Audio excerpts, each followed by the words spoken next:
साध साध सब नेक हैं, आप अपनी ठोरी। जो सतलोक ले जावेंगे वो साधु कोई और। धर्मदास की विनती समर्थ चित दीजो हो। धर्मदास की विनती समर्थ चित दीजो हो। यो आना जाना निवार के अपना कर लीजो हो। यो आवन जावन निवार के अपना कर लीजो हो। भक्ति दान गुरु दीजियो देवन के देवा हो। भक्ति दान गुरु दीजियो देवन के देवा हो। जन्म पाया भूलूं नहीं कर हो पद सेवा हो। सत साहिब। अब उस प्यारी आत्मा ने, बहुत लंबी और कथा शेष है इसकी, फिर कभी सुनाएंगे। आज समय के अभाव से इतना ही कि परमात्मा से फिर के मांगा। जब सतलोक में देख लिया अपनी आँखों से, परमात्मा इनको साथ लेकर सतलोक गए, सब कुछ दिखा, तब के कहा था अब तो भगवानों के भगवान हैं। हे परमात्मा अब मुझे भक्ति दान दे दो। ना मैं तीर्थ करूं, ना कोई व्रत करूं, ना कोई मंदिर पूजा करूं, ये सत्कर मानना प्रभु। और धर्मदास की विनती, अब देखो पहले तांडी पाक रहा था, परमात्मा की एक नहीं सुना था, और फिर नो गए भगवान ये परमात्मा मेरी बात पर ध्यान दियो, थोड़ा ध्यान दो महाराज। कहते धर्मदास की विनती समर्थ चित दीजो हो। ये समर्थ परमात्मा ध्यान दो, मतलब मेरी क्या कहती पुण्यात्माओं, जब ये ज्ञान हो जाएगा कि हम बहुत बूढ़े संकट में फंसे पड़े हैं, रात को नींद आनी बंद हो जाएगी आपको। कब तक? जब तक नाम नहीं मिलेगा। क्योंकि जिनको नाम मिल गया वो तो निश्चिंत हो गए, भाई कम काल तो बाहर हो गए, ये काल हमारे निकट आ नहीं सकता। परमात्मा कबीर जी के जो शरण में आगे और मर्यादा पूरी रखते हैं, उन पर काल का अटैक नहीं हो सकता।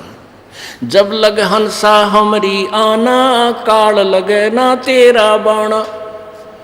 जब तक ये हंस पुण्यात्मा मेरी मर्यादा में रहेगा, काल तेरा अटैक नहीं हो सकता।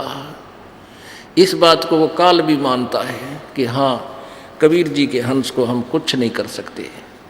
तो पुण्यात्माओं, ये आपका सौभाग्य है कि आपको ये अनमोल ज्ञान जो 21 ब्रह्मांड में नहीं था, जो तुम्हें मिल रहा है, ये सौभाग्य है आपका। बोलो सतगुरुदेव सत साहेब। परम पिता परमात्मा पूर्ण ब्रह्म सर्व सृष्टि रचनहार कबीर देव जी अपने सतलोक स्थान से, उस रित धाम से चलकर इस काल के लोक में आते हैं। वो पूर्ण ब्रह्म तत्व ज्ञान का प्रचार करने के लिए अपना ही दूसरा रूप धारण करते हैं। एक हल्के तेज पुंज का रूप बना के वो परमात्मा यहाँ समय समय पर प्रकट होते रहते हैं। वो अपना नामांतर और रूपांतर भी करते रहते हैं। क्योंकि ये काल भगवान जिसको ब्रह्म बोलते हैं, ज्योति निरंजन भी कहते हैं, जो ब्रह्मा विष्णु महेश जी के पूज्य पिताजी हैं, इसको श्राप लगा हुआ है 1 लाख मानव शरीरधारी प्राणियों के सूक्ष्म शरीर से गंध निकाल कर खाने का। हमारा ये ऊपर जो शरीर है, ये तो ऐसा समझो जैसे बादाम के ऊपर छिलका, और अंदर एक सूक्ष्म शरीर है जैसे गिरी। ये समझो कि गिरी के उस गिरी में भी कोई और बीज हो, ऐसा जानो। तो ऐसे इस शरीर के अंदर ये सूक्ष्म शरीर है, और सूक्ष्म शरीर के अंदर ये जीव रहता है, और सूक्ष्म शरीर के ऊपर एक सूक्ष्म वासनाएं लिप्त हो जाती हैं। जैसे ये प्राणी पूरे जीवन में जैसा भी चटपटा आहार करता है, मांस खाता है, सुल्फा पीता है, शराब पीता है और अफीम खाता है, ये जैसे भी 36 व्यंजन खाता है, तो ऐसे वो सभी की वासना सूक्ष्म शरीर में लिप्त हो जाती है। और जैसे आहार हम करते हैं इसका, इससे हमारा स्थूल शरीर स्वस्थ रहता है, ये कार्य करने योग्य रहता है। और उसके अंदर से और सूक्ष्म जो वासना होती है वो सूक्ष्म शरीर में ही जाकर लिप्त हो जाती है। फिर ये काल भगवान 1,00,000 मानव शरीरधारी प्राणियों को 21वें ब्रह्मांड में बनी हुई तपतशिला पर, तपतशिला एक बहुत सुनियोजित ऑटोमेटिक गर्म रहने वाली एक पत्थर की टुकड़ी है। जैसे तई होती है, तवी, एक बड़ी तई होती है, उसको उल्टा रख के और रोटियां बनाते हैं, उसको समझो सुल्टा कर ले ऐसे। वो बीच से पातर टाइप है, चारों तरफ से ऊपर ने है जैसे कटोरी टाइप। तो उसमें 1,00,000 मानव शरीरधारी प्राणियों के सूक्ष्म शरीर, उन प्राणियों को सूक्ष्म शरीर समेत उसमें डाल देता है और वो ऑटोमेटिकली इतने गर्म कर देती है उस प्राणी के सूक्ष्म शरीर से, उस गंध को छुड़वाती है वो तपतशिला, यानी वो आँच, गर्मी, ताप। वहाँ पर जिस प्राणी ने अधिक व्यसन किए होते हैं, आप देखो इस काल की कितनी जबरदस्त चाल है। ये प्राणी इन बुराइयों पर ऑटोमेटिकली लग जाता है, स्वतः लग जाता है। जैसे हुक्का बना लिया और कितने तम्बाकू का पौधा ढूंढ लिया, इसने गधे भी ना खावे और इसने कूट छेद 1 घंटा। हमने देखे हमारे माता पिताजी और भी वहाँ आसपास के अड़ोसी पड़ोसी 2 घंटे होती मुसड़ मुखड़ में गेर कर दे मुसड़ पहले उसने काटे, फिर उसका वहाँ गुड़ गाड़ गेर कर उसका खूब चूरमा सा बनावे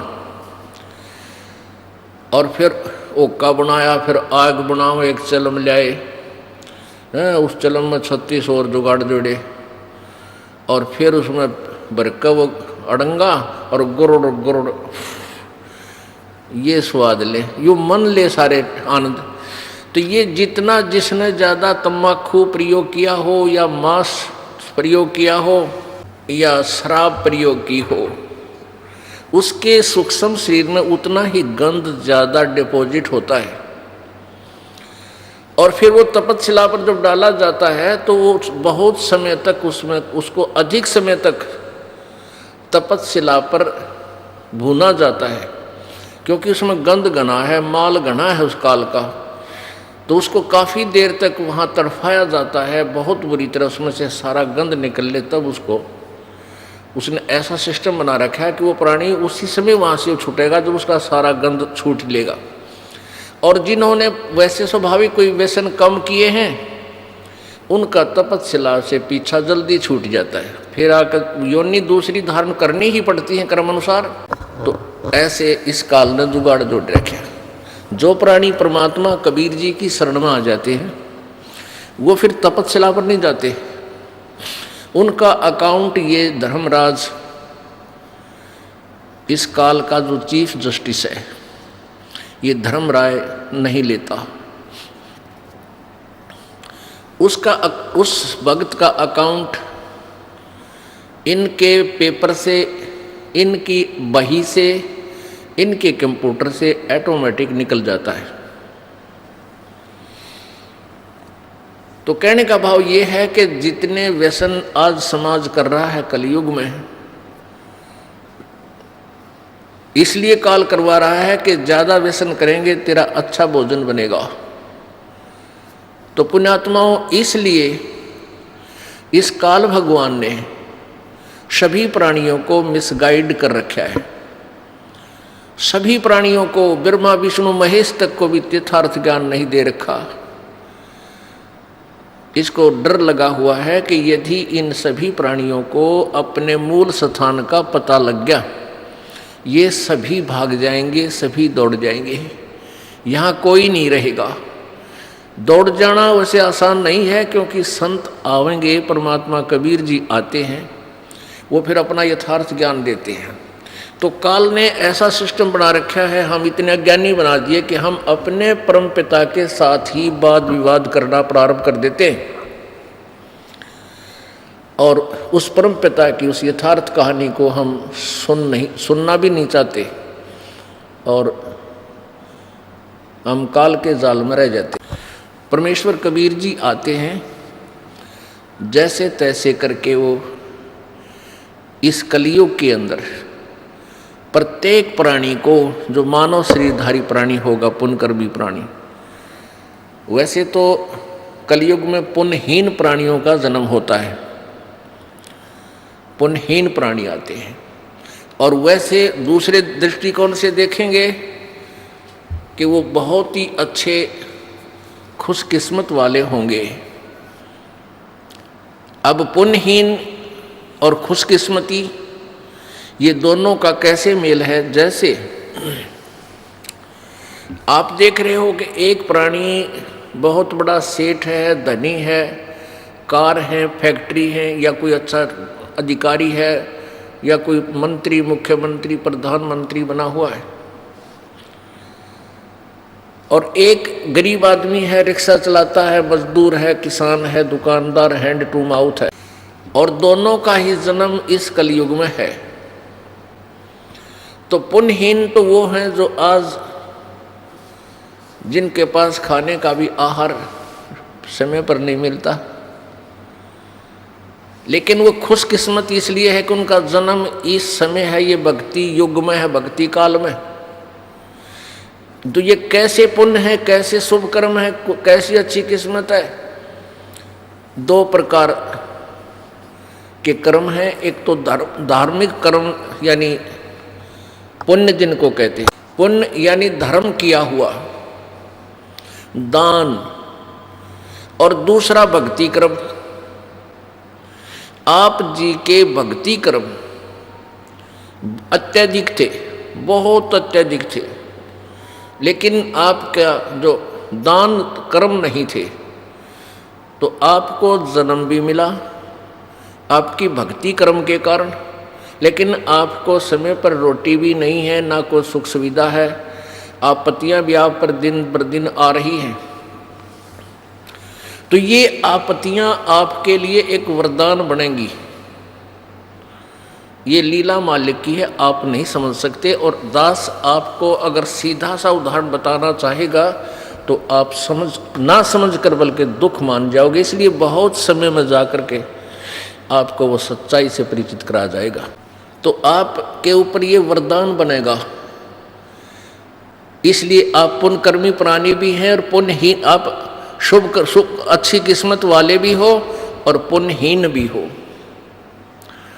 वो पुण्यहीनता के कारण आपके ऊपर आपत्तियां आवेंगी और उन आपत्तियों के निवारण के लिए आप इधर उधर भटकोगे, कोई माता पे, कोई मसाणी में, कोई गुरुद्वारे में, कोई मंदिर, कोई मस्जिद में, लेकिन वहाँ आपको कोई राहत मिलने वाली नहीं है, मिल ही नहीं सकती।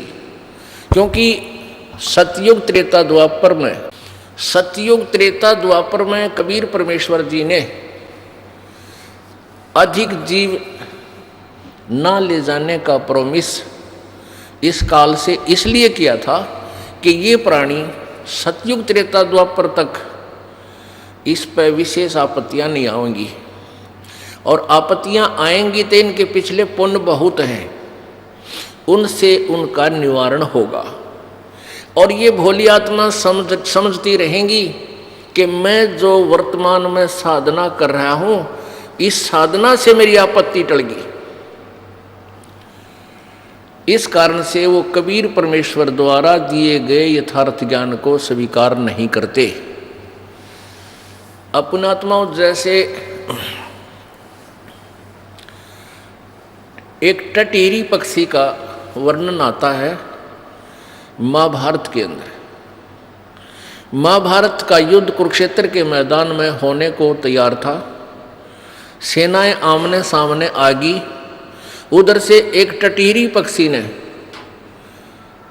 उस कुरुक्षेत्र के मैदान में अंडे उत्पन्न कर दिए और उसने देखा कि तो चारों तरफ से सेनाएं इकट्ठी होकर आ रही हैं, यहाँ तो बहुत कुछ उपद्रव होने जा रहा है। तब उसने परमपिता परमात्मा से अर्ज लगाई कि हे प्रभु, मेरे बच्चों की रक्षा करना, रोक है, कोई विकल्प नहीं था। तो परमात्मा पूर्ण ब्रह्म ने, सत्य पुरुष ने इंद्र के लोक से इंद्र के हाथी का गले में लटका हुआ, गले में रहता है एक बहुत बड़ा घंटाड़ा, बोले जैसे मंदिर में टाली सी बजाया कर आपने देखा हुआ घंटी बजाते हैं, एक बहुत बड़ा घंटा हाथी के बांधा जाता है। उसको बताते हैं वो 88,000 मन का था। 88,000 मन, एक मन 40 किलो का। और वो ऊपर से आकर के उन अंडों के ऊपर परमात्मा ने रख दिया। महाभारत हो गया, अग्नि बाण चले और 18 करोड़ आदमी मारे गए, लेकिन टटीरी के अंडों के आंच नहीं आन दी परमात्मा ने। अब पुण्यात्माओं, उस पक्षी जीवन में वो टटीरी किसी इष्ट की पूजा नहीं करती थी और फिर भी उसकी रक्षा कर दी। तो वो जब मनुष्य शरीर में थी, किसी जन्म में वो कबीर परमेश्वर के चरणों में रही थी वो आत्मा, और उसकी पुण्य चलते चलते मनुष्य जीवन भी एंड हो गया। अब पक्षी जीवन में भी आकर के उसके कुछ ऐसे पुण्य शेष थे जो प्रभु ने उसकी रक्षा कर दी।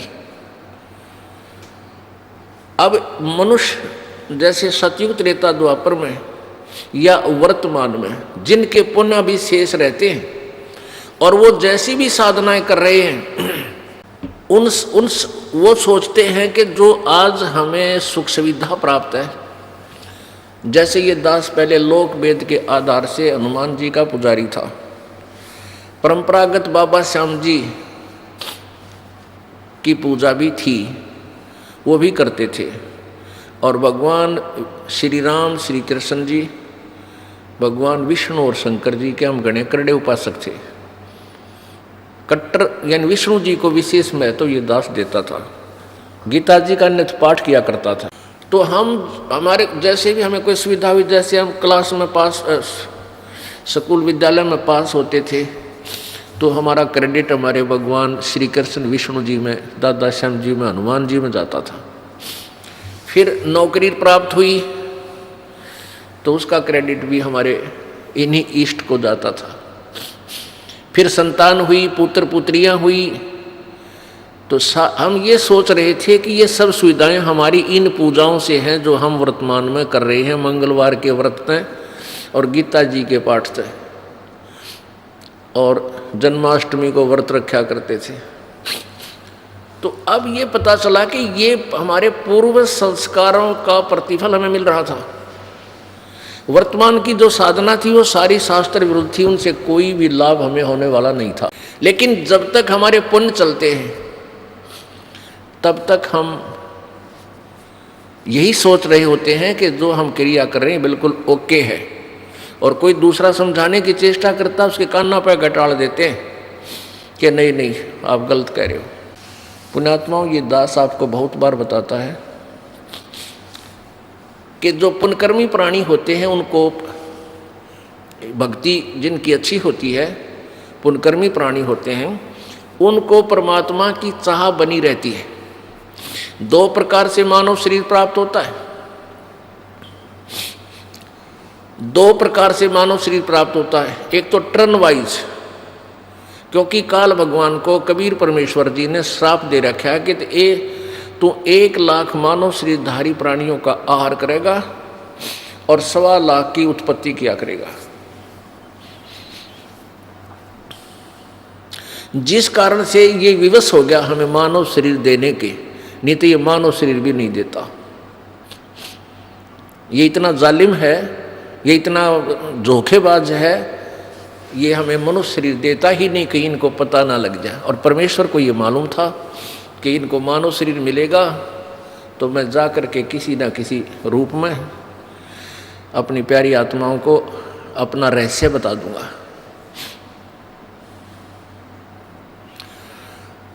तो ये काल जो है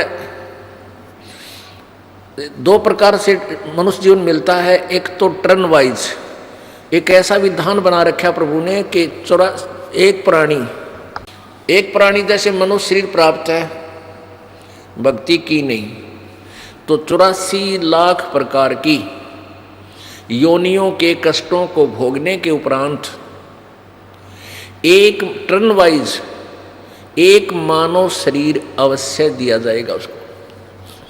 यदि उसमें भी वो भक्ति नहीं करता है तो फिर इसी 184 के कोल्लू में, हर अट के कुएं में फिर डाल दिया जाता है।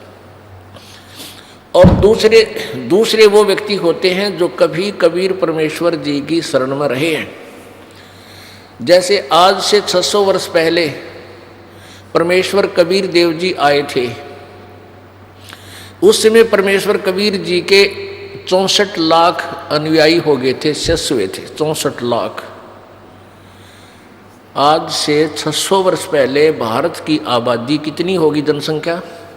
मुश्किल से 4 करोड़, इंक्लूडिंग अफगानिस्तान, पाकिस्तान, बलूचिस्तान, इराक तक और गजनवी तक ये भारत ही था। और सारी मिलाकर 4 करोड़ आबादी या जनसंख्या नहीं थी। और उस 4 करोड़ जनसंख्या में से 64 लाख से सो जाना, ये कोई बालकों का खेल नहीं था, जिसमें हिंदू और मुसलमान दोनों इंक्लूड थे। ये परमपिता परमात्मा की समर्थता का उस समय भी प्रमाण था। लेकिन हम इतने बालक हैं, अबोध हैं, हम इन नकली संतों ऋषियों के पीछे इतने लग पिट्ठू हो गए, उस परमात्मा की एक नहीं सुनते। हमने ये दिमाग पर जोर भी नहीं दिया कि 64 लाख से सो जाना ये कोई छोटी बात नहीं। तो वो 64 लाख शिष्य परमात्मा को मानते थे। 64 लाख शिष्य ज्ञान से नहीं हुए, क्योंकि परमात्मा ने ये ज्ञान गुप्त रखा था, विशेष आत्माओं को ही बताया था। जैसे आदरणीय धर्मदास साहिब जी, आदरणीय मुल्कदास जी, आदरणीय दादू साहिब जी, आदरणीय नानक साहिब जी, आदरणीय गरीबदास साहिब जी, आदरणीय गीसा साहिब जी। और इनसे कसम खवा दी थी, इनसे प्रतिज्ञा करवा दी थी कि इस यथार्थ नाम को, इस सत्यनाम के दोनों अक्षरों को तुम क्लियर नहीं करोगे, तुम जाप करके कल्याण करवा सकते हो, और इसकी विधि किसी को नहीं बताओगे जाप करने की। और सार शब्द तो बिल्कुल ही नहीं, किसी के सामने जिक्र भी नहीं करना। तो इन महापुरुषों को ज्ञान बताया था। अन्य जो 64 लाख अपनी प्यारी आत्मा अपनी शरण में ली थी, उनको भक्ति से चार्ज किया था। परमात्मा जहां भी जाते, एक दिन में 1000 जगह रूप धारण कर लेते थे, प्रकट हो जाते थे।